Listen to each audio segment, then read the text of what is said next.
This is the story of a man named Stanley. Stanley worked for a company in a big building where he was employee number 427. Employee number 427's job was simple. He sat at his desk in room 427 and he pushed buttons on a keyboard. Orders came to him through a monitor on his desk, telling him what buttons to push, how long to push them, and in what order. This is what employee 427 did every day of every month of every year. And although others might have considered it soul-rending, Stanley relished every moment that the orders came in, as though he had been made exactly for this job. And Stanley was happy. And then one day, something very peculiar happened. Something that would forever change Stanley. Something he would never quite forget. He had been at his desk for nearly an hour when he realized that not one single order had arrived on the monitor for him to follow. No one had showed up to give him instructions, call a meeting, or even say hi. Never in all his years at the company had this happen. This complete isolation. Something was very clearly wrong. Shocked, frozen solid, Stanley found himself unable to move for the longest time. But as he came to his wits and regained his senses, he got up from his desk and stepped out of his office. All of his co-workers were gone. What could it mean? Stanley decided to go to the meeting room. Perhaps he had simply missed a memo.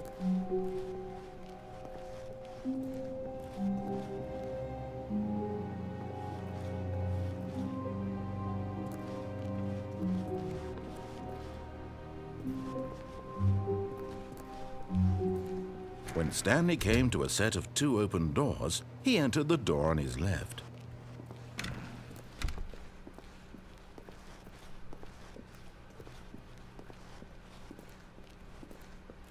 Yet there was not a single person here either. Feeling a wave of disbelief, Stanley decided to go up to his boss's office, hoping he might find an answer there.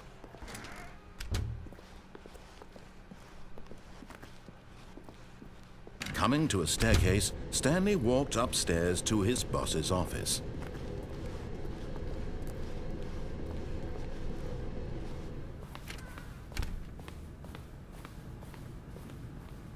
Stepping into his manager's office, Stanley was once again stunned to discover not an indication of any human life.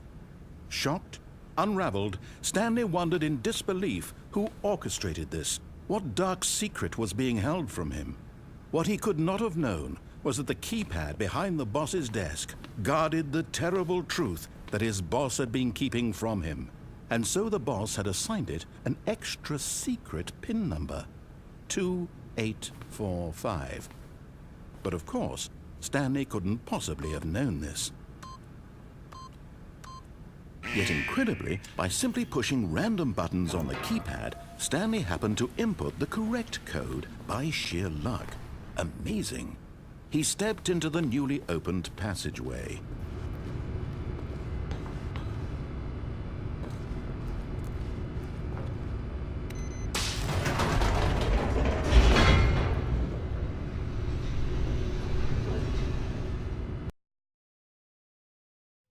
Descending deeper into the building, Stanley realized he felt a bit peculiar. It was a stirring of emotion in his chest, as though he felt more free to think for himself, to question the nature of his job. Why did he feel this now, when for years it had never occurred to him? This question would not go unanswered for long.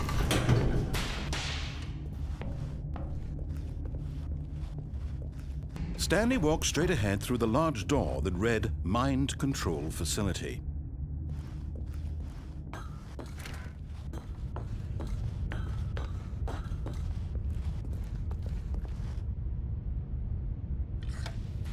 The lights rose on an enormous room packed with television screens.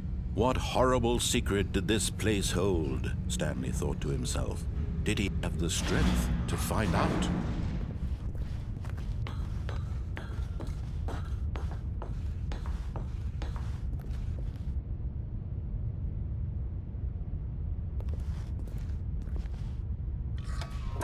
Now the monitors jumped to life, their true nature revealed. Each bore the number of an employee in the building, Stanley's co-workers.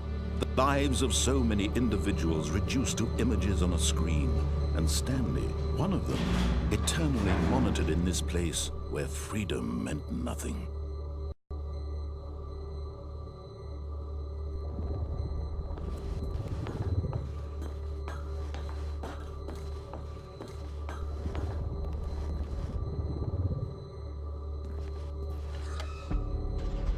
This mind control facility, it was too horrible to believe. It couldn't be true.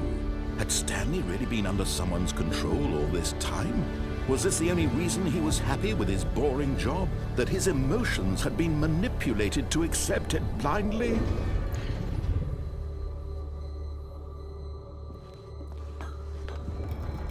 No, he refused to believe it. He couldn't accept it. His own life in someone else's control? Never!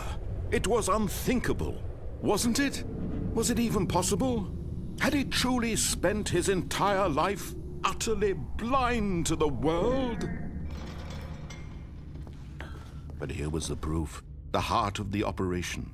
Controls labeled with emotions, happy or sad or content, walking, eating, working, all of it monitored and commanded from this very place. And as the cold reality of his past began to sink in, Stanley decided that this machinery would never again exert its terrible power over another human life. For he would dismantle the controls once and for all.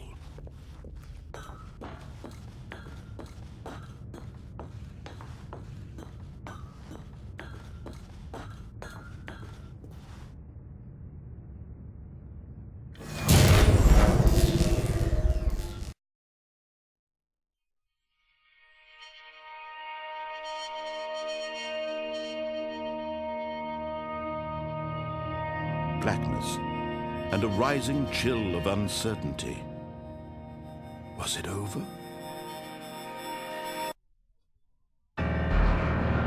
Yes! He had won! He had defeated the machine, unshackled himself from someone else's command. Freedom was mere moments away. And yet, even as the immense door slowly opened, Stanley reflected on how many puzzles still lay unsolved. Where had his co-workers gone? How had he been freed from the machine's grasp? What other mysteries did this strange building hold? But as sunlight streamed into the chamber, he realized none of this mattered to him, for it was not knowledge or even power that he had been seeking, but happiness.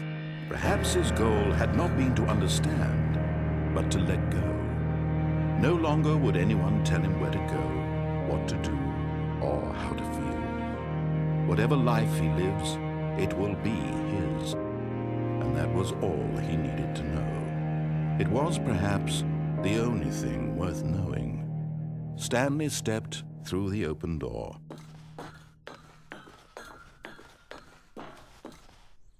Stanley felt the cool breeze upon his skin, the feeling of liberation, the immense possibility of the new path before him. This was exactly the way, right now, that things were meant to happen. And Stanley was happy.